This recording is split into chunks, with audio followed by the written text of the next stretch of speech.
पर लिखा हुआ है कि ये मंद बुद्धि और बुद्धिमतों के लिए है, इसीलिए उसे सामान्य और विशेष ऐसे नाम से भी जाना जा सकता है कि जहाँ पे हमें कम बुद्धि लगाने की जरूरत है, जैसे कि दाह है तो दाह शमन दे दीजिए आप, तो ये सामान्य बुद्धि हो गई। लेकिन दाह किस प्रकार का है, कौन से दोष के कारण है, किसके कारण है, उसके साथ और क्या देना है, ये आपकी विशेष बुद्धि हो गई।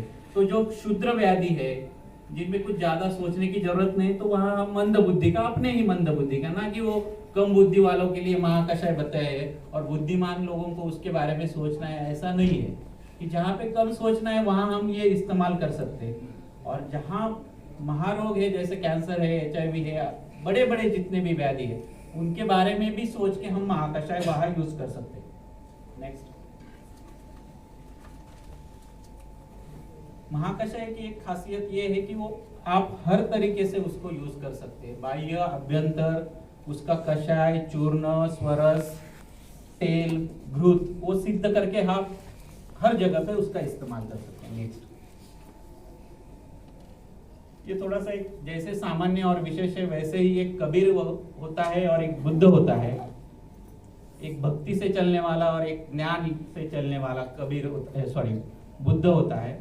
तो हम जैसे UG, PG या जनरल प्रैक्टिशनर, कंसल्टेंट फिजिशियन, दोनों के लिए दोनों अपने बुद्धि से ये यूज कर सकते हैं। कोई कंसल्टेंट हो वो अपने तरीके से, जो GP करने वाला है, जिसकी हेवी OPD है, दिन में उसको 50-50 पेशेंट देखने पड़ते, तो उनके लिए भी महाकषाय उतना ही इजी वे से यूज कर सकते हैं। नेक्स्ट,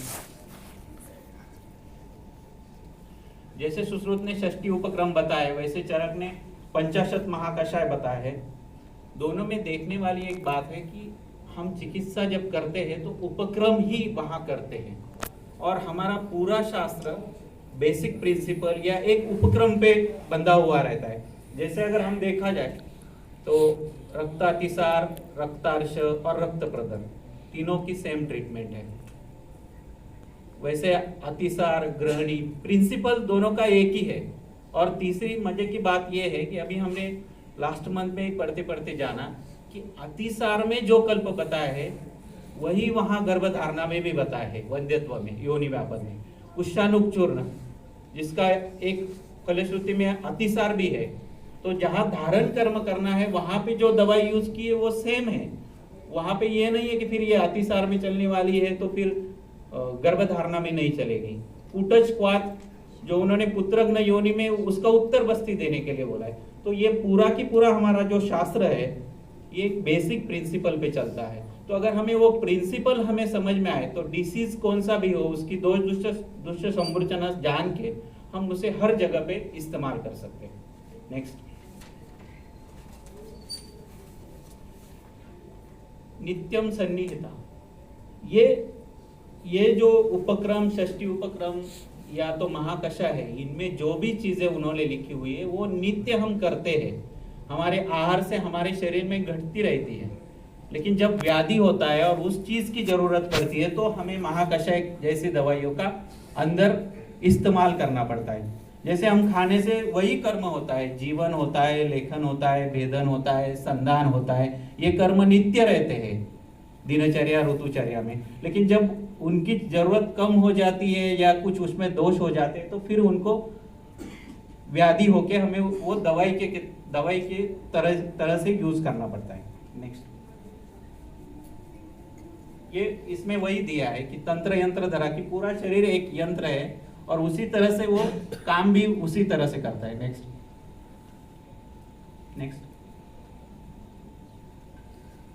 अभी जीवनीय महाकषाय, हम कषाय की तरफ चलते हैं।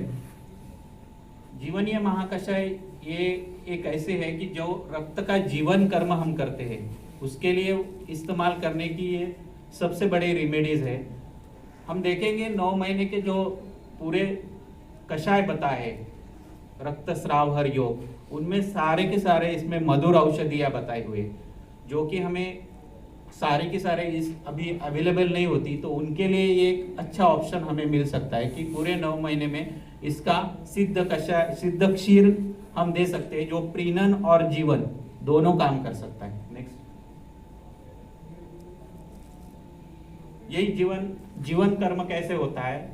प्राण शोणिता या अनुवर्तते। प्राणायतन जो 10 प्राणायतन है वो विधि शोणित में हमें बताया है कि वो सारे के सारे शोणित के साथ रहते हैं और शोणित उन सारे 10 प्राणायतों का अनुवर्तन करता रहता है। और हमने देखा है कि रक्त का जो जीवन कर्म है वो जीवन कर्म के साथ साथ ही ये सब होता है। तो इसका जीवनीय महाकषाय हमने षडींद्र प्रसादन, आयुष्य कर, प्रीणन और जीवन, श्वित्र में भी ये होता है। श्वित्र में रक्त का जीवन कर्म नहीं होता है, इसीलिए श्वित्र होता है। उसके आगे स्लाइड में दिखाऊंगा। नागोदर की चिकित्सा में जीवनीय बताया हुआ है, जहाँ पे भौतिक ब्रूहणीय ऐसी दवाई यूज करनी है, वहाँ पे भी अगर हमें इंट्रायूटेराइन ग्रोथ रिटार्डेशन के बहुत केसेस आते हैं, उनमें हम जीवनीय महाकषाय सिद्धक्षीर उनको दे सकते हैं।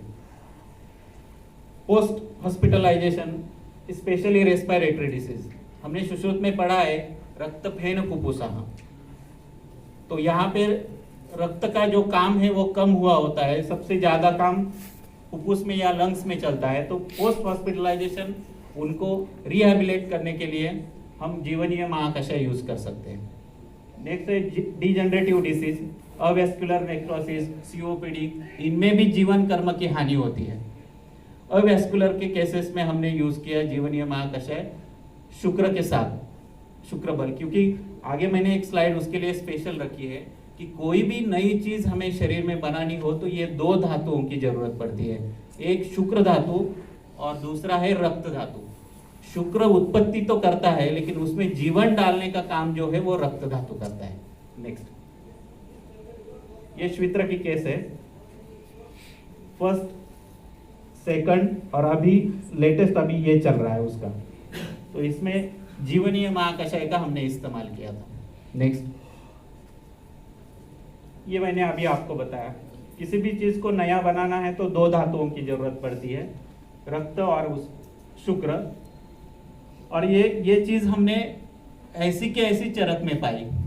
वंध्यत्व चिकित्सा में शुक्र दोष की चिकित्सा करनी है तो हमें जीवनीय देना पड़ता है, सारे जीवनीय द्रव्य वहां बताए हैं, लेकिन उसकी वृद्धि करनी है तभी उस वहां वाजीकरण का यूज किया है चरक में। नेक्स्ट, एक मल्टीपल स्क्लेरोसिस की केस थी, डिजेनरेटिव था, डीमाइलिनेशन ऑफ नर्व था। इसको हमने रक्त और शुक्र, जीवनीय के साथ शुक्र दोनों का इस्तेमाल किया। नेक्स्ट, एमआरआई का रिजल्ट देखिए आप, नो सिग्निफिकेंट एबनॉर्मेलिटीज। नेक्स्ट, ब्रूहणीय महाकषाय, ये उसी तरह से हमें सिंपली जहां पे मांस धातु को ब्रूहन देना है उस जगह पे हम इस्तेमाल करते हैं। नेक्स्ट,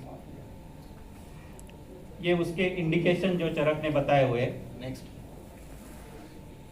मांस धातु निराम अवस्था जहां ब्रूहन देना है, रसायन करके हम ब्रूहणीय महाकषाय यूज कर सकते हैं। व्याधि की पूर्व अवस्था हो उसमें दे सकते हैं, व्याधि की पश्चात अवस्था हो, और सबसे इम्पोर्टेंट जैसे अभी सर पूछा कि कितने दिनों तक रिजल्ट रहते हैं, तो हमारे इसमें हम बहुत बार अनदेखा करते हैं, वो होते अपुनर्भव चिकित्सा। हम चिकित्सा खत्म होने के बाद चिकित्सा तुरंत बंद कर देते हैं, उसकी जगह पे अगर हम अपुनर्भव चिकित्सा करें तो रिजल्ट वही बने रहते हैं। नेक्स्ट, लेखनीय महाकषाय, इसका हमने बाह्य अभ्यंतर दोनों जगह पे यूज किया। जैसे बाह्य अगर यूज करना है तो हम इसी लेखनीय महाकषाय का अगर उद्वर्तन करते हैं तो जहाँ पे शुरुआत में बहुत अच्छी तरह से वेट कम होता है पेशेंट का, लेकिन कुछ समय के बाद वो रुक जाता है, फिर उसको अगर हम उद्वर्तन करना चालू करते हैं और उसको वो फिर से रिड्यूस होना चालू हो जाता है। उसका और एक जगह पे इस्तेमाल किया, हाइपरलिपिडीमिया, फाइब्रॉइड में वो भेदनीय के साथ अगर हम यूज करते हैं तो फाइब्रॉइड, तो पीसीओडी में भी बहुत अच्छे रिजल्ट आते हैं। नेक्स्ट, भेदनीय महाकषाय, अश्मरी अगर ज्यादा हो मोर देन 10 mm तो उसमें मूत्र द्रव्य मूत्र विरेचनीय के साथ हम वेदनीय यूज करते हैं तो वो टूट के उसकी क्रश होके वो बाहर पड़ता है। मशक, श्वित्र में लोकल एप्लीकेशन के लिए, बाह्य अर्श, गुल्म, फाइब्रॉइड, इनमें वेदनीय महाकषाय इस्तेमाल होता है। नेक्स्ट, संधानीय महाकषाय, ये बहुत ही मतलब आपको यश देने वाला महाकषाय है संधानीय। उसका रीजन मैं आगे बताऊंगा कि क्यों वो यश देता है। तो शुक्र और आर्तव संधान कारणम इत्यर्थम, ऐसे चक्रपाणि में शारीर स्थान में बताया हुआ एक लाइन है कि शुक्र और आर्तव दोनों का संधान होता है तो गर्भधारणा होती है। तो गर्भधारण वंध्यत्व के जो पेशेंट है उसमें हम संधानीय महाकषाय की टैबलेट यूज करते हैं, उसके बहुत बढ़िया रिजल्ट है। अतिसार में तो वैसे ही उसका है ही, भग्न उसका इंडिकेशन ही है। संधानीय हम जब देखते हैं तो हमारे मन में अस्थि ही पहले धातु आता है, लेकिन ये सोचना जरूरी है कि अस्थि का कर्म भी वही है धारण, और गर्भ में भी गर्भ धारणा ही करनी होती है। पुष्यानुक चूर्ण का अधिकार जो दोनों जगह पे है, मैंने बताया उस तरह से। व्रण टोपक काश्मर और कुटज सिद्धत्वाद पुत्रग्नि, ये क्रॉस रेफरेंसेस इसलिए दिए हैं मैंने कि शास्त्र देखो कैसे एक साथ चलता है। आप अगर ये लिंक आपके ध्यान में आ जाए तो ये कल्प उसकी जगह पे कैसे इस्तेमाल होते हैं वो हमारे ध्यान में आ सकते हैं। समंगा ये संधानीय का एक कंटेंट है।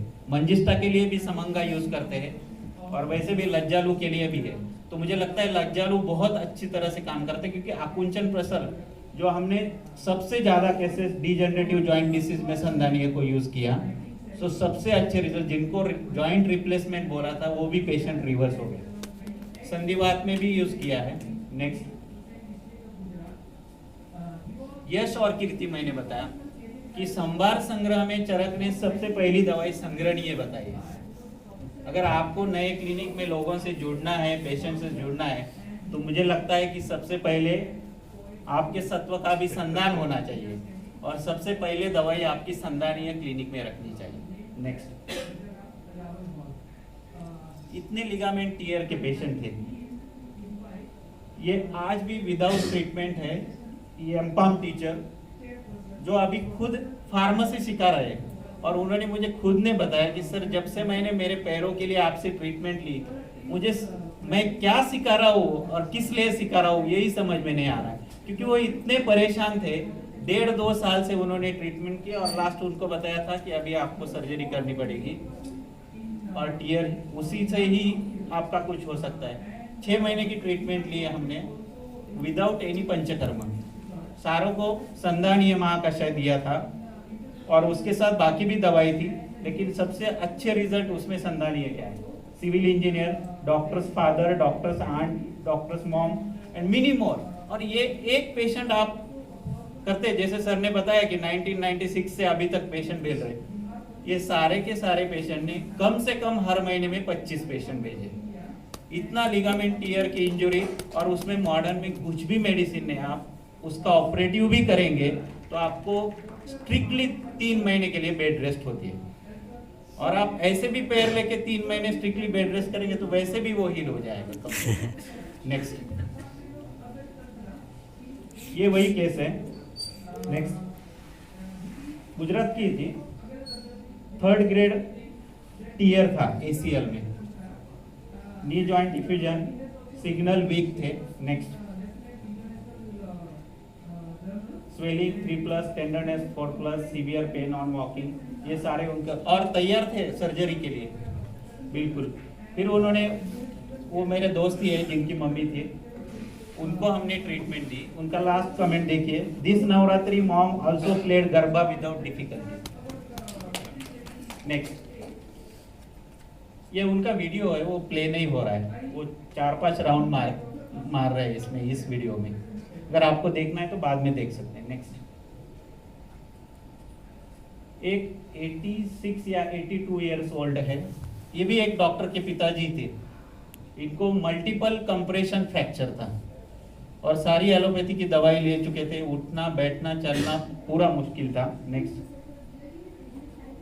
अभी चल फिर सकते हैं और 1.5-2 किलोमीटर तक घूमते भी है। और इनका ऐसा है, वो डायबिटिक है, 2 बार बाईपास हुआ है उनका, 1 बार प्लास्टी 1 बार बाईपास, और 86 ईयर। इनमें तो एक विशेषता मैंने ऐसे देखी कि पंचकर्म नहीं, सिर्फ संधानीय महाकषाय के साथ चोपचीनी दी थी इनको, और 5वें दिन ही उनके जो लड़का है वो जनरल प्रैक्टिस करते हैं, DHMS है, उनका फोन आया कि दवाई से ऐसा रिजल्ट देखने को मिला। देखिए आप, मतलब महाकषाय में कितनी ताकत है। नेक्स्ट, दीपनीय महाकषाय। दीपनीय महाकषाय हम तृप्तिग्न के साथ अगर यूज करते हैं तो उसके थायराइड और प्रमेह में बहुत अच्छे रिजल्ट आते हैं। नेक्स्ट, बल्य। हमारे इसमें बल का जो कंसेप्ट है वो 3 धातुओं पे डिपेंड है, जिसमें मांस, शोणित और ग्रहणी ऐसा इंद्रिय में बताया है। और वही चरक सूत्र 28 में मांस, शोणित और अस्थि ऐसे 3 जगह पे मैंने बताया। धारण कर्म जो है देखिए ग्रहणी और अस्थि, और वैसे भी अस्थि च एव पुरुष धरा कला, दोनों का साधन में है, मतलब रेफरेंस एक ही है। वो ये 3 धातुओं पे बल डिपेंड रहता है। सुश्रुत ने ओज कहा है, तो ऐसा सोच के हमने बल्य महाकषाय HIV पेशेंट्स में यूज किए जिनके CD4 CD8 काउंट इंप्रूव हुए। मॉडर्न और हमारा कोरिलेशन करेंगे तो भी वो वही फैक्टर आते हैं जो वो इम्यूनिटी के लिए बोलते हैं। IgG, IgGM, शोणित में WBC प्लेटलेट्स, अस्थि में bone marrow, alpha beta cell. तो इन तीनों की कहीं पे भी आपको बलक्षय की शुरुआत भी होगी तो अगर बल्य महाकषाय इस्तेमाल करते हैं तो बल मेंटेन हो जाता है। Rheumatoid arthritis, psoriasis. नेक्स्ट, कंठ। बहुत बार हमारे पास पेशेंट ऐसे आते हैं कि जो बोलते हैं कि सर मैं गाने वाला हूँ, मैं बोलने वाला हूँ, कंठ के लिए कुछ दीजिए। तो वहाँ कंठ जैसी दवाई नहीं है कोई भी। 10 प्राणायतन में आने वाला है, सद्य प्राणहर मर्म है, और मर्म कैसे बनता है हम सभी को मालूम है। और जहाँ जहाँ पे भी हम बल की ये देखेंगे या धातु साम्य देखेंगे वहाँ पे ये शब्द आते हैं, स्वर वर्ण, बल वर्ण। ये सारे बल को दिखाते हैं शरीर के। जब तक धातु साम्यता नहीं होती है तो आपका स्वर ठीक नहीं होता है। इसका मतलब कंठ में जो भी दवाई उन्होंने चुनी है वो सारी धातु साम्य पे चलने वाली है। स्वरक्षय, स्वरक्षय के हमारे पास 2 केसेस अभी गोइंग ऑन है। वो दोनों के दोनों केसेस में कंठे का इस्तेमाल किया है और बहुत अच्छी तरह से वो इम्प्रूवमेंट हो रहा है। मांस, शोणित, दुष्टि अगर हो तो वो भी, क्योंकि कंठ के स्थान में मांस और शोणित प्रचुर मात्रा में है तो इसीलिए उनकी दुष्टि हो वहाँ भी कंठ चलता है। गीत, भाष्य, अध्ययन, प्रसक्त, इनके लिए कंठ अच्छा है। और रिकरेंट टॉन्सिलाइटिस के जो पेशेंट रहते हैं उनमें भी कंठ महाकषाय बहुत अच्छी तरह से काम करता है। Next, thyroid. एक थायराइड में भी कंठ महाकषाय लेखनीय और दीपनीय के साथ ऐसा कॉम्बिनेशन, वो सारे सहयोग मैं लास्ट स्लाइड में आपको बताऊंगा। नेक्स्ट, बल्य, कंठ्य, वर्ण्य और जीवनीय, ये सारे विधि शोणित, इनमें सारे, इसमें शोणित प्रदोषज विकार हम इसको कह सकते हैं कि बल्य, कंठ्य, वर्ण्य और जीवनीय। इनमें विधि शोणित में जो बताया है, आप अगर विधि शोणित देखेंगे उसमें जो लिस्ट बताई है उन्हें 4-5 लाइन में, उन सारों में ये इस्तेमाल करते हैं तो बहुत अच्छे रिजल्ट आते हैं। नेक्स्ट, रुद्र महाकषाय। रुद्र महाकषाय में हम अगर अर्थे 10 महामूल्यों में देखेंगे तो हृदय में कौन कौन से चीजें रहती है तो उसमें ये हम बहुत बार अनदेखा करते हैं। वैसे षडंग का मैं आगे बताऊंगा अंगमर्द के वक्त। षडंग, विज्ञान, इंद्रिय, इंद्रियार्थ पंचक, आत्मा, सगुण, चेता, चिंत्य, मन, सारे हृदय में आश्रित रहते हैं। तो इससे रिलेटेड जहां भी आपको लगे, जैसे उन्माद हो, अपस्मार हो, अतत्व अभिनिवेश हो, उन सारे व्याधियों में हम रुद्र महाकषाय इस्तेमाल कर सकते हैं। नेक्स्ट, वही फिर से प्राणायतन है, श्रद्ध प्राणहर मर्म है, ओज स्थान है, रसवह प्राणवह का मूल स्थान है। तो ये बहुत बार हम जब पुनर्भव के लिए जाते हैं तो रसवह प्राणवह स्रोतस की दृष्टि पहले हो तो उसमें बाद में रुद्र महाकषाय यूज करना चाहिए। समदोष के लिए साधक पित्त का स्थान है। पांडु चिकित्सा में ओजक्षय बताया है। ओज वर्धक अगर दवाई हमें नहीं मिल रही है तो उसका एक ऑप्शन रुद्र महाकषाय है जो ओजो वर्धन करने वाला है। नेक्स्ट, वर्ण महाकशा। वो आपने ऐड देखी होगी, वो अंग्रेजी रहते प्रोडक्ट के लिए, मैं बहुत परेशान था, मुझे कुछ मिल नहीं रहा था, फिर मुझे ये मिला और फिर मैं ऐसा हूँ। ये वर्ण और संधान ही ऐसा है। मैं इतना परेशान रहता था, लेकिन जब से ये लिए है, ये महाकषाय यूज करना सीखा मैं, तो इतना मतलब आप सोच नहीं सकते कि इतना ब्यूटीफुल कॉम्बिनेशन है ये। और हैरानी की बात यह है सर कि यह वर्ण का कॉम्बिनेशन जहाँ पे स्तन्य की विकृति बताई है और स्तन्य में वह वर्ण आता है, तो भी वर्ण वाले ही द्रव्य वहां है। केश का वर्ण अगर आपको ठीक करना है, वहां जो द्रव्य बताए वो भी वर्ण महाकषाय है। तो इन सारी जगहों पे आपको अगर इस्तेमाल करना है तो वर्ण महाकषाय। जहां भी आपको रंग देना है, कलर बदलना है, तो वर्ण महाकषाय। भाजक पित्त की विकृति हो, बटरफ्लाई चिक्स के बहुत पेशेंट आते हैं, विशेषता लेडीज में रहता है। उनमें आप एक बार 1 महीने के लिए यूज करने के लिए बोलेंगे, दूसरी बार वो 2 या 4 लेडीज साथ में लेके आएंगे। धातु साम्यता के जितने लक्षण है उसमें वर्ण्य है, तो इसका मतलब वर्ण्य ये धातु साम्य पे काम करने वाला है। अर्श के बारे में हम बहुत बार एक चीज भूलते हैं कि ये त्वगत अर्श ही होता है। और अभी मैंने कल चरक में पढ़ा, अभय अरिष्ट की फलश्रुति देखिए आप, कनकारिष्ट की फलश्रुति देखिए आप, तक्रारिष्ट की फलश्रुति देखिए, तक्र की फलश्रुति देखिए, सारे के सारे फलश्रुति में वर्ण्य लिखा हुआ है। इसका मतलब अर्श पे चलने वाली सारी दवाई त्वचा पे चलती है और त्वचा पे चलने वाली सारी दवाई अर्श पे। इसका सोच के हमने अर्श में भी उसका इस्तेमाल किया, तो अर्श में भी वर्ण महाकषाय बहुत अच्छी तरह के रिजल्ट देता है। क्या राजन पित्त को क्रम करता है,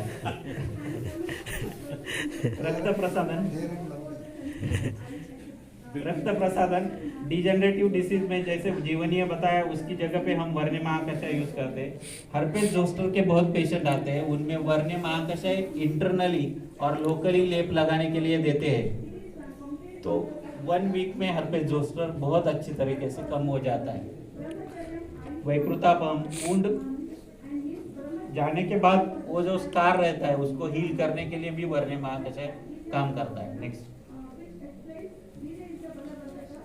ये वो मैंने बताया कि जहाँ पे क्षीर वैवर ने बताया वहां पे भी वही द्रव्य है जो वर्ण में है। नेक्स्ट, ये बालों के लिए। नेक्स्ट,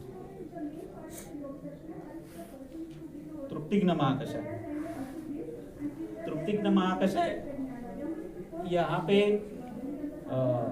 सेल की जो पेशी की जो तृप्ति होती है उसे अगर तोड़ना हो तो तृप्तिग्न महाकषाय जैसा दवाई नहीं है, जो हमें प्रमेह में बहुत अच्छी तरीके से, जहाँ पे ग्लूकोज जो है वो सेल के अंदर जाता नहीं है और जिसका ग्लाइकोजन में कन्वर्सेशन होता नहीं, जिससे एनर्जी बनती नहीं है, तो वो जो है उसके लिए चरक ने एक स्पेसिफिक शब्द यूज किया है, गुरुनी मुखान्य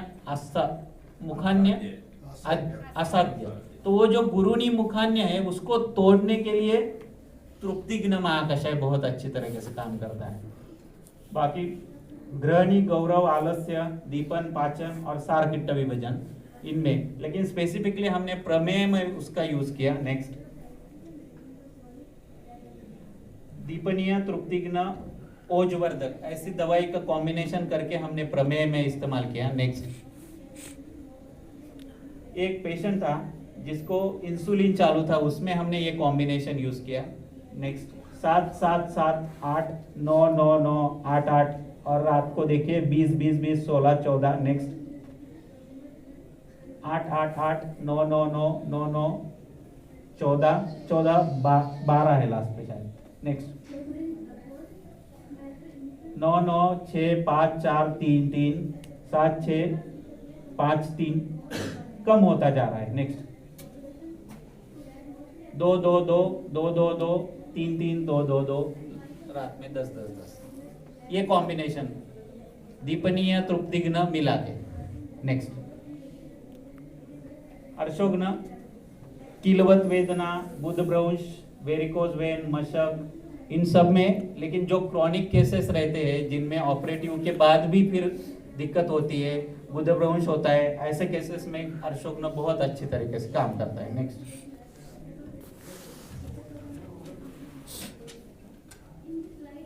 अर्श और वेरिकोज वेन दोनों के अगर हम दोष दुष्ट संमूर्छना देखें तो बिल्कुल मिलती जुलती है। तो वेरिकोज वेन के केसेस में भी अशोकन का इस्तेमाल किया, लेकिन ठीक ठीक रिजल्ट मिले वहां।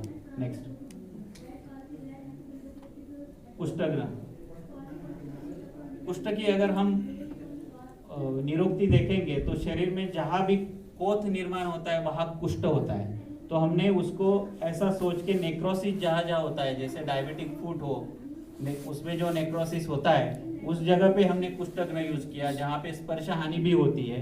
तो स्पर्श को फिर से पुनरुत्पत्ति करने वाला, उसकी स्लाइड मेरे पास नहीं है, लेकिन एक पेशेंट हमने ट्रीट किया था, तो वहाँ कुष्ठग्न इस तरीके से सोच के हमने इस्तेमाल किया था, जिसमें जो दवाई पड़ती है वो विडंग, खदीर, भल्लातक, हरितकी, आमलकी, असन, बाकुची, ये सारे द्रव्य रसायन हैं और स्पर्शन इंद्रिय पे काम करने वाले हैं। यहाँ पे जो देह इंद्रिय बलम बताया है, तो यह इंद्रिय जो है तो वो मन के लिए भी आता है, जो मन उभय इंद्रिय है। तो त्वचा और मन एक दूसरे के आश्रित है, इसलिए कुष्ठग्न त्वचा पे अच्छी तरह से काम करता है। नेक्स्ट, ये अभी मैंने बताया वो। नेक्स्ट, कंडुग्न। कंडुग्न भी वर्ण्य और संधानीय जैसा ही है। बहुत बार हमारे पास शीत पित्त उदर के पेशेंट हमें बहुत परेशान करते हैं कि जहाँ हरिद्रा खंड का रिजल्ट ही नहीं मिलता है, बहुत बार ऐसा होता है, वहाँ पे कंडुग्न जैसा ऑप्शन नहीं है। और दूसरा, इस कॉम्बिनेशन की खासियत ये है कि उसमें जटामांसी है, जो हमने खोज के भी देखा कि उसका कुछ त्वचा पे रोल है तो कहीं पे नहीं मिला, लेकिन यही उसका कारण है कि मन और त्वचा इस पे काम करने वाला, मन पे काम करने वाली जटामांसी उसमें है। तो कंडुग्न महाकषाय बहुत जल्दी और अच्छी तरह से कंडु में रिजल्ट देता है। 7 मंथ किक्विस जो गर्भवती में होता है, अगर आप 7 मंथ चरक का निकाल के देखेंगे उसमें वही द्रव्य है जो कंडुग्न महाकषाय में बताए हुए हैं। तो 7वें महीने में जो तकलीफ होती है उसमें भी हम कंडुग्न दे सकते हैं। और अभी लेटेस्ट एक नई सोच ऐसी है कि 7 मंथ में अगर अर्ली कॉन्ट्रैक्शन स्टार्ट होते हैं तो वहां भी कंडुग्न यूज करना चाहिए, क्योंकि वहां सारे द्रव्य है कषाय प्रधान है, वो जो धारण या स्तंभन करने वाले हैं। नेक्स्ट, कृमिघ्न सभी प्रकार के कृमियों में, मेदो रोग में क्योंकि मेद जहां रहता है, क्लेश जहां रहता है, वहां ही कृमि की उत्पत्ति होती है। प्रकृति विघात है ये, कृमि की जो चिकित्सा है उसमें से प्रकृति विघात के लिए। नेक्स्ट, कुष्ठ, कृमि, विसर्प, ये सारे इसमें कृमि का ये रहता है, इसीलिए वो आगे फैलता रहता है, इसीलिए ये तीनों इसमें कृमिघ्न महाकषाय यूज करना चाहिए। नेक्स्ट, विषग्न, इसका ज्यादा इस्तेमाल नहीं किया है, ये सिर्फ हाइपोथेसिस है, अभी उतना इस्तेमाल करने का भी मौका भी नहीं मिला। लेकिन क्लेद, प्रमेय के उपद्रव जहां है वहां हम विषग्न यूज कर सकते हैं। दूषी विषार्थ जहां है वहां यूज कर सकते हैं। कुष्ठग्न, कृमिघ्न और विषग्न, इनका कॉम्बिनेशन हम डायबिटिक कॉम्प्लिकेशन में यूज कर सकते हैं।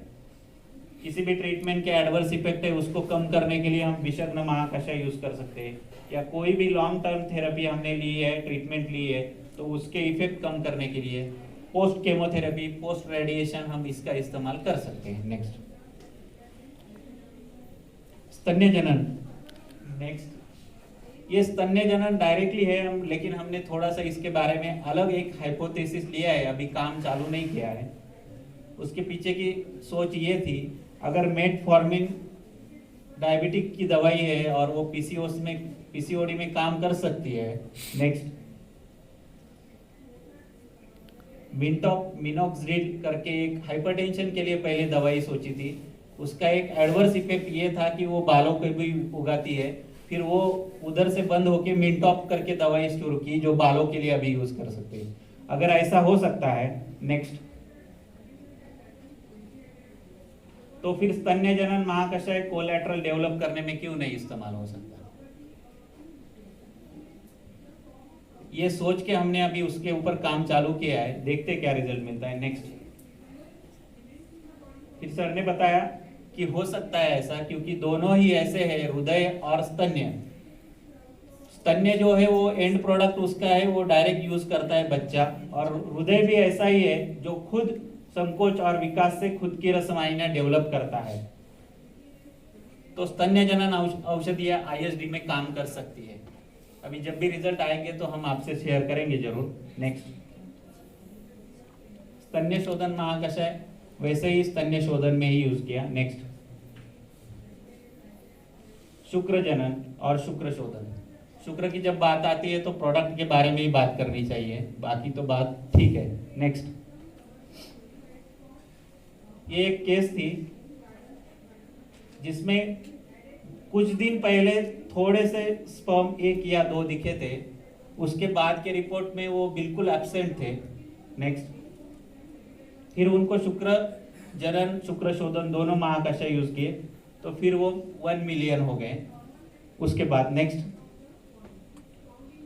पेशेंट का एज ज्यादा था, वो डोनर लेने वाले थे, लेकिन इस ट्रीटमेंट से ये हुआ कि खुद के स्पर्म उनको यूज करने के लिए मिले और फिर उनको ये 2 बेटियां हुई।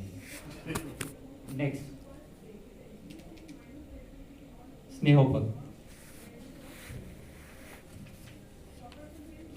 स्नेहोपग और आगे से चलने वाले जितने भी उपग है, वहां हम ऐसा सोचते हैं कि ये उस प्रोसेस को मदद करने वाले हैं, लेकिन मदद करने वाले हैं फिर हम उसको चिकित्सा में कैसे यूज करें, तो ये सोचने की वजह से हमने उपक का अलग तरीके से यूज किया। वो आगे मैं वमनोपक के वक्त आपको बताऊंगा कि जो प्रोसेस को ही नहीं मदद करते, कि जो पंचकर्म के अनार्ह है उनमें अगर आपको कुछ करना है तो वहां भी उपक बहुत अच्छी तरह से काम कर सकते हैं।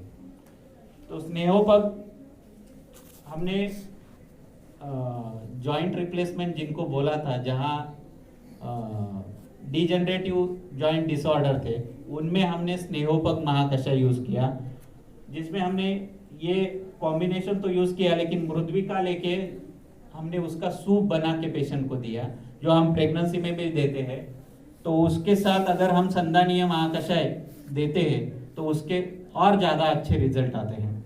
दूसरी चीज़ ये है कि ये स्नेहोपक के आखिरी जो ड्रग है उसमें शालीपर्णी है, और शालीपर्णी महाकषाय अगर आप इसमें देखेंगे वात व्याधि में, तो रुद्रगतवात जो है वहाँ अंशुमति सिद्धक क्षीरपाक बताया है। अंशुमति द्वय, हाँ दोनों। तो यहाँ पे अगर हम देखें तो ये कॉम्बिनेशन बनाने में देखिए कितना सोचा होगा कि इतनी सूक्ष्म जगह पे भी रुक्षता है तो शालीपर्णी यूज हो सकती है। तो स्नेहोपक भी ऐसी सारी, वहां भी रुद्रगतवात में भी जो भी कपाटिका है उनमें जो स्नेहन कम हुआ है उसकी वजह से जो रुद्र हुआ है या रुद्रगतवात है, उसके लिए हम अंशुमति यूज करते हैं, और वही आगे इधर स्नेहोपक में भी है। नेक्स्ट। ये जॉइंट रिप्लेसमेंट के लिए हमने सोचा था, ये सारा सोच के हमने 2 कॉम्बिनेशन निकाले। हम बहुत बार अस्थि क्षय के बारे में सोचते हैं तो अस्थि का ही सोचते हैं, उसके पहले के धातु का नहीं सोचते। मेद के बारे में ज्यादा सोचना चाहिए, क्योंकि मेद ही उसका स्नेह बना के रखता है और अस्थि की प्राकृत निर्मित करता है। तो ये सोच के हमने रक्त प्लस मेद नवनीत के साथ दिया, और संधानीय शोथर। शोथर इसीलिए कि शोथर में जो भी कंटेंट है वो दशमूल के ही है, तो शोथर प्लस संधानीय प्लस स्नेहोपक, ऐसे 2 ग्रुप में काम किया। तो सेकंड वाला जो है उसके अब बहुत अच्छे रिजल्ट आए, और बहुत अभी कम से कम 10 से 15 लोगों की तो जॉइंट रिप्लेसमेंट हमने डिले कर दी। नेक्स्ट। स्वेदोपक, ये भी हमने ज्यादा इस्तेमाल नहीं किया है, इसके बारे में सिर्फ हाइपोथेसिस कुछ सोच के रखा है। नेक्स्ट। नेक्स्ट। स्वेद जनन स्तंभन जहां है वहां पे स्वेदोपक यूज कर सकते हैं। प्रमेय में उद्वर्तन करना है तो वहां पे भी यूज कर सकते हैं, क्योंकि इसमें यह पड़ता है। घर्षण करके एक चिकित्सा है जो मुझे लगता है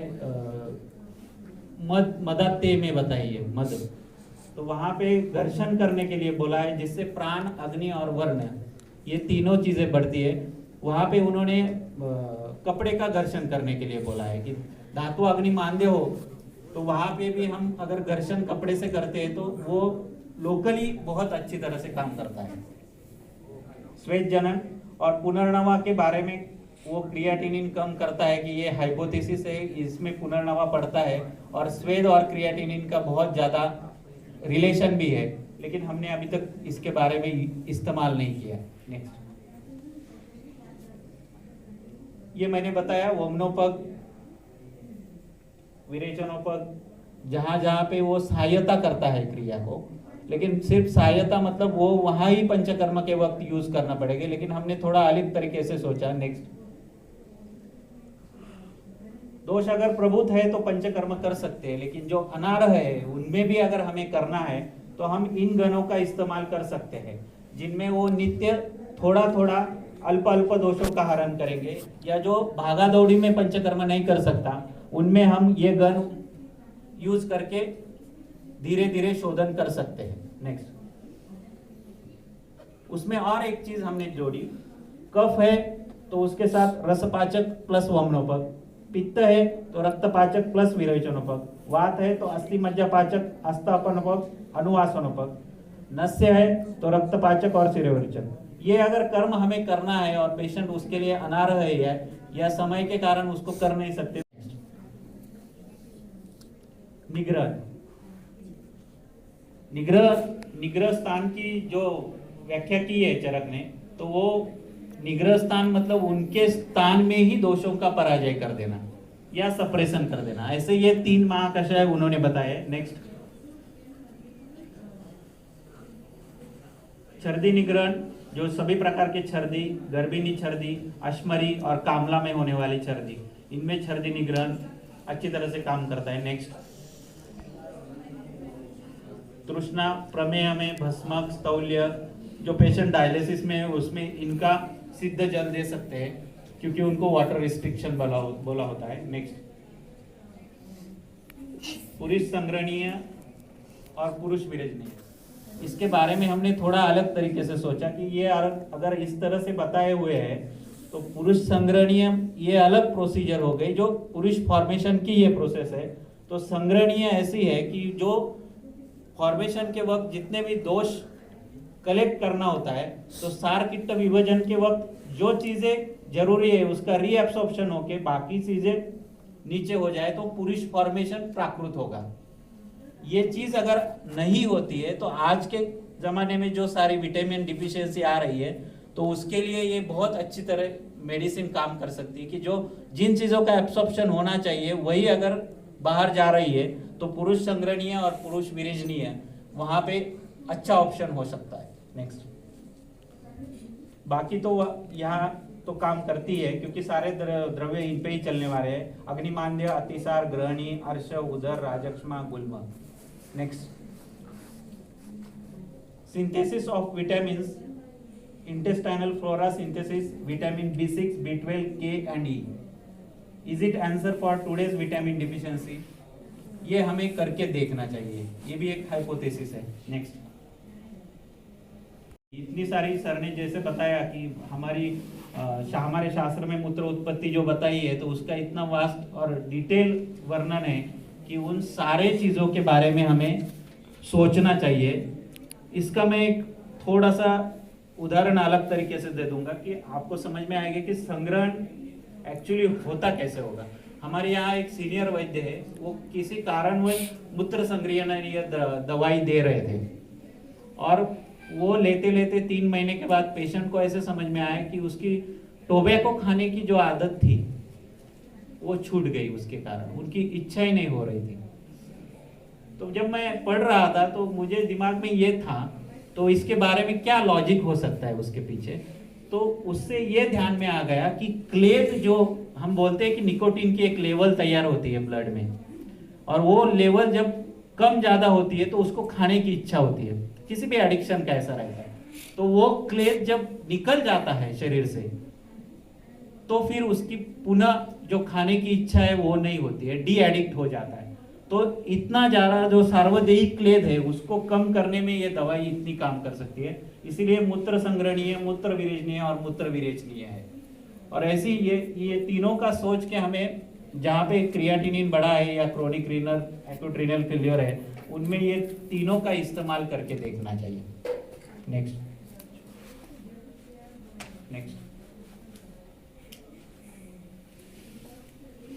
दोषहर महाकषाय आगे आते हैं। इन सारों में एक कॉमन चीज है, वो है अम्ल द्रव्य। और अम्ल द्रव्य के बारे में अगर हम देखते हैं, पांडु में बताया हुआ है, आपित्तम राग शकृतो वायुच्च प्रशमोद्भवेत्। तो वहां पे मातुलुंग का उपयोग किया है चरक ने, कि जब वो पित्त नीचे आता है अनुलोमन से और वो शकृत को राग मतलब उसका प्राकृत वर्ण देता है, फिर वायु का शमन होता है। ये बेसिक प्रिंसिपल पकड़ के सारे इसमें आप देखेंगे, श्वासहर में भूम्याम्ल की है, कासहर में अम्लवेतस है, ज्वरहर में अम्ल की है, श्रमहर में दाढ़ी में, ये सारे वातानुलोमन करने वाले द्रव्य हैं। नेक्स्ट शोथर, ये भी बहुत बढ़िया और अच्छी तरह से रिजल्ट देने वाला है, संधानीय जैसा ही। दशमूल कंटेंट है, शोथ, शूल, वातानुलोमन, बल्य, उच्च रक्तदाब। वहां पे अगर आप शोथर मतलब दशमूल मेद्य रसायन के साथ अगर इस्तेमाल करेंगे तो डेफिनेटली पेशेंट का बीपी फिर से राइज नहीं होगा। नेक्स्ट एक केस थी, उसमें हमने शोथर इस्तेमाल किया था, लेकिन सिंगल नहीं था, लेकिन बताने जैसे थी। ये देख रहे हैं आप कितने ब्लॉकेजेस है, ट्रिपल वेसल डिसीज था पेशेंट का, एज भी मुझे लगता है 76 या 72 है। इस पेशेंट को 2 बार लिया था बाईपास के लिए, और एक बार उनका बीपी बढ़ गया, दूसरी बार फिर से लिया तो वो घबरा गए, और तीसरी बार बोले कि मुझे करना ही नहीं है। तो बहुत सारी मेडिसिन खा रहे थे। इनको हमने आयुर्वेदिक में धीरे धीरे शिफ्ट किया, और एक दिन पेशेंट आया हमारे पास और उन्होंने मुझे बताया कि सर मैं सिर्फ अभी डायबिटीज़ की दवाई ले रहा हूँ, पिछले 1 महीने से मैंने कुछ भी एलोपैथी नहीं लिया और आपकी दवाई ले रहा हूँ, और जब से ये दवाई ले रहा हूँ तब से मैं 3 किलोमीटर साइकिल पे जाता हूँ, 3 किलोमीटर साइकिल पे आता हूँ, ऐसे 6 किलोमीटर आज भी पेशेंट फॉलोअप में है और बिल्कुल चल रहा है, और उसको सिर्फ डायबिटीज की एक ही दवाई चालू है। नेक्स्ट दोष प्रशमन, ये भी उसी तरह से दाह प्रशमन में पित्त में दाह प्रशमन, कफ में शीत प्रशमन, वात में शूल प्रशमन, उदर्द प्रशमन वात कफ के लिए, अंगमर्द प्रशमन त्रिदोष के लिए। नेक्स्ट दाह प्रशमन इतनी सारी जगह पे दाह हो तो आप यूज कर सकते हैं, जीर्ण ज्वर में भी दाह प्रशमन यूज कर सकते हैं। नेक्स्ट उदर्द प्रशमन, शीत पित्त उदर्द कोट बहुत बार एक दूसरे के पर्याय के लिए यूज करते हैं, लेकिन एक बिल्कुल हल्का सा उनमें डिफरेंस बता देता हूँ। जहाँ वेदना और मंडल हो वहाँ शीत पित्त, जहाँ कंडू ज्यादा हो वहाँ उदर्द, और जहाँ दाह कंडू और मंडल तीनों होते हैं वहाँ कोट होता है। नेक्स्ट अंगमर्द प्रशमन, इस गण ने सबसे ज्यादा तकलीफ दी सोचने में, बहुत बहुत ज्यादा सोचा, तब उसका कुछ थोड़ा बहुत मिला, अभी सही है नहीं आप बताएंगे। कि जितनी जगह पे अंगमर्द शब्द आया है उतनी जगह पे जोड़ के हृदय शब्द आया है। तो फिर ऐसा उल्टा सोचने के बाद हमने अर्थ दश महामूली में देखा कि षडंग जो है वो हृदय में आश्रित रहते हैं, जहाँ मन इंद्रिय और हृदय सारे एक दूसरे के आश्रित होते हैं। तो इसीलिए हर जगह पे अंगमर्द के साथ रुधि व्यथा आप देखेंगे, शुक्र, निद्रा, क्षुधा, और ये तीनों का हमने देखा कि वो 3 उपस्तंभ है, और वो 3 उपस्तंभ जब डिस्टर्ब हो जाते हैं तो शरीर का बल कम हो जाता है। ऐसे त्रिविध स्तंभ जहाँ बताए वहां चरक ने लिखा हुआ है, आहार, स्वप्न और ब्रह्मचर्य, और उनके वेग अवरोध से अंगमर्द होता है। तो फिर और आगे जाके हमने सोचा कि कहाँ पे ये आया है, तो फिर ज्वर के पूर्व रूप में अंगमर्द है, ग्रहणी के पूर्व रूप में अंगमर्द है, राजक्ष्मा में अंगमर्द है। तो हमने ये सोच के इसको देखा, तो जहां बल क्षय होना शुरू हो जाता है वहां अंगमर्द दिखता है। इसमें मराठी में हम कनकन बोलते हैं, मुझे मालूम नहीं गुजराती में क्या बोलते हैं, कि बिल्कुल बुखार आने से पहले 2 दिन जो बोलते हैं दुखावा या ऐसा कुछ बोल सकते हैं, तो उसमें हम अंगमर्द प्रशमनी च ये व जयत दोषा, तो दूसरा ये वहां यूज कर सकते हैं। और दूसरा कि प्रिवेंटिव करके अगर हमें सोचना है तो during epidemic like dengue, malaria, swine flu, chikungunya, इन सब जगह पे हम अंगमर्द पहले इस्तेमाल कर सकते हैं। नेक्स्ट ये 1 मिनट पीछे वाली लेना। वैचित्य अरति ग्लानि मनसा ताप लक्षणम इंद्रियाणाम च वैकृत्यम, संताप के लक्षण है, लेकिन ये बिल्कुल ऐसे के ऐसे अंगमर्द में रहते हैं। नेक्स्ट, शीत प्रशमन कफ दोष के लिए है, बाह्य और अभ्यंतर दोनों जगह पे शीत प्रशमन। बाह्य उसका लेप लगाना है, आगे मैं केस में बताऊंगा। प्रतीक्षाएं, सकफ, कास, common cold, recurrence, upper respiratory tract infection और स्पेसिफिकली न्यूमोनिया। नेक्स्ट, ये एक केस थी, इंदौर में थी, वहां पे सबसे पहले मैंने ट्रीट की थी। पेशेंट बच्चा था, एडमिट था और उसको डेली इतना कफ निकालना पड़ता था, सक्शन करना पड़ता था, फिर भी कुछ भी रिकवरी नहीं, और पेशेंट छोड़ दिया था उन्होंने कि अभी कुछ नहीं हो सकता, आपको आगे जो करना है कर दीजिए। इसमें देखेंगे आप तो CRP नीचे इधर लिखा है 207 और उधर उस रिपोर्ट में वो बहुत कम 36 या कुछ है, और बिल्कुल 5 दिन में ये रिजल्ट आया है। नेक्स्ट, ये लेप किया था उसको शीत प्रशमन का बाह्य, और उसमें 3 ही द्रव्य लिए थे, वचा, शुंठी और जातिफल। ये तीनों का लेप दवाई पहुंचने से पहले ही लेप करने के लिए बोला था, और 2 दिन में एक्सरे देखिए कैसा आया था। नेक्स्ट, पेशेंट बिल्कुल ठीक बाहर आ गया। शूल प्रशमन, उदर शूल, अग्निदीपन, वात व्याधि, और अभी एक मेरे दोस्त ने बताया कि आम वात में उन्होंने इसके ऊपर थेसिस भी किया है। नेक्स्ट, प्रकृति स्थापन, जो आगे के स्थापन गण है वो अपुनर्भव, स्थान दौर्बल्य, ख वैगुण्य, संपूर्ण चिकित्सा के लिए, इसीलिए वो आखिर में स्थापन गण बताया। नेक्स्ट, समय कम है इसीलिए फास्ट ले रहा हूं।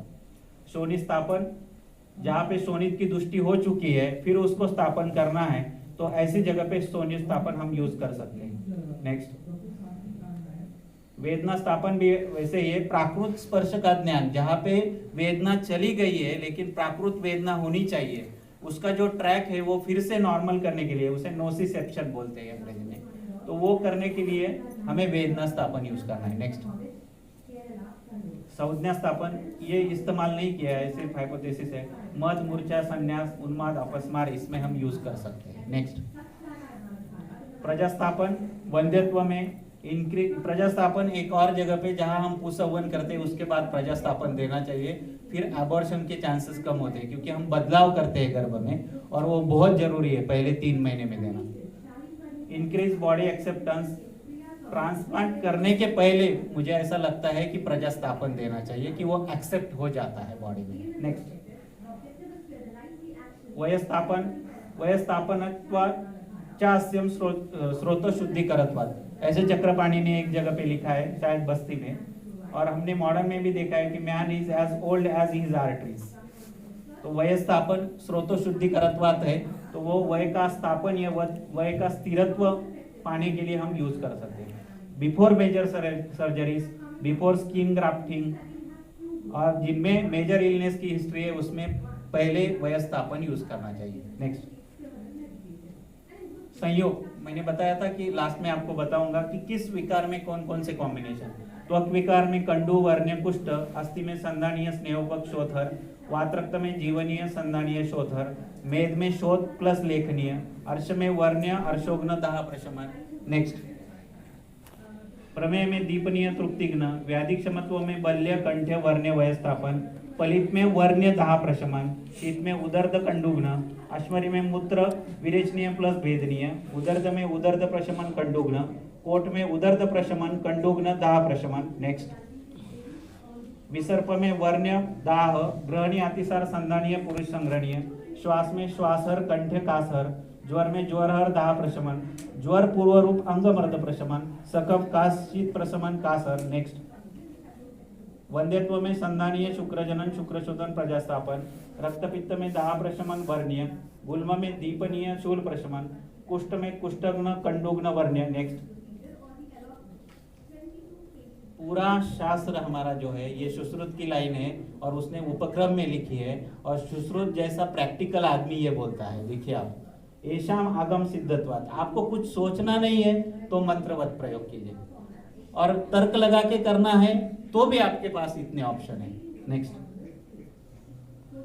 मेरे सदगुरु जिनके कारण मैं यहाँ खड़ा हूँ, माँ श्री अनंतानंद तीर्थ आदरणीय सर, वैद्य हितेंद्र सर, वैद्य सचिन चंडालिया और वैद्य हितेन वाजा सर, मेरी पत्नी, और जिनके साथ मैं ये महाकषाय का काम करता हूँ मेरे भाई संतोष देशमुख, इन सबको वंदना करता हूँ। नेक्स्ट,